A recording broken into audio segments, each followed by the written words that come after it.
giving our kids free access to social media and phones at young ages. They are not ready for it. Their minds cannot cope with the dopamine. They can only have it up to a certain hour, and you take it away. They're children. You can take the phone away. We've got to intervene as parents. But as companies, we now have to deal with the influx of kids that are coming into our companies with addiction. Watch, I see it all the time. Walk through any office. You'll see the older employees have their phones on the sides of their computers as they're working. You'll see the youngest employees have their phones face up in front of their keyboards between their arms as they're working. And this is how they work.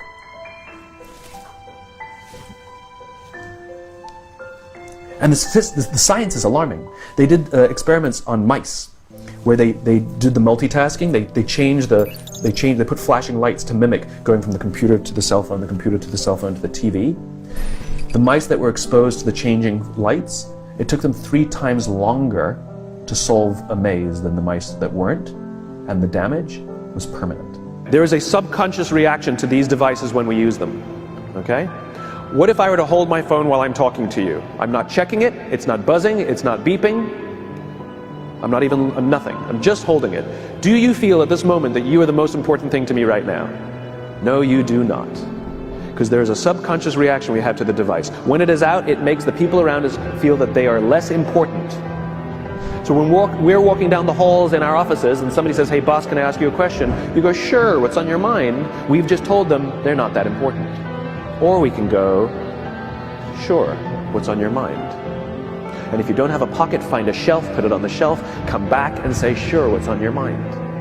When we show up to a meeting, or a lunch, or a dinner, with our colleagues, our clients, or our friends, or our families, and we put the phone on the table, we have announced to everyone in the room that they are not that important to us. And by the way, putting the phone upside down is not more polite. My favorite one is when the meeting or at a lunch with someone that the phone will ring and the caller ID will pop up and they will go, I'm not going to get it. Oh, so magnanimous. Oh, I'm lucky to eat with you today. Or they could just put the damn thing away. You can tell how addicted we are. When somebody pulls out their phone when you're with them, how uncomfortable does that make us feel? You're walking down the street with someone, they pull their phone out. We feel stupid, so what do? We pull our phones out. We're so addicted. Somebody goes to the bathroom when we're at dinner, and what do we have to sit there by ourselves? God forbid we should look around the room for 5 minutes. We pull our phones out. Meetings, awful. What do we do when a meeting happens, right? Everybody's sitting waiting for the meeting to start. Bob's running a few minutes late. Bob's here? Okay, start the meeting.